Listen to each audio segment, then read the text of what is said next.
నువ్వు బాధపడడం ఆయనకి ఇష్టం లేదు, కానీ నువ్వు మాత్రం దీవారాత్రము కన్నీరు కారుస్తున్నావు. నీవు తప్పు చేసిన నింద ఉన్న భవిష్యత్తులో ఎలా నా పరిస్థితి అనుకుంటున్నావేమో. బైబిల్లో ఇలా ఉంది, ఒక్క దెబ్బతో తీసివేయబోతున్నాను, నువ్వు అంగలార్చవద్దు, ఏడవవద్దు, కన్నీరు విడవవద్దు అని. నేను నా బాధను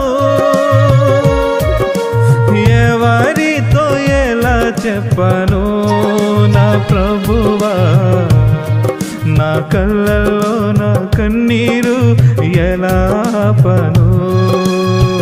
నా బాధలన్నీ నీకే తెలుసయ్యా, నా బాధను నీతో పంచుకుంటనయ్యా. నా బాధలన్నీ నీకే తెలుసయ్యా, నా బాధను నీ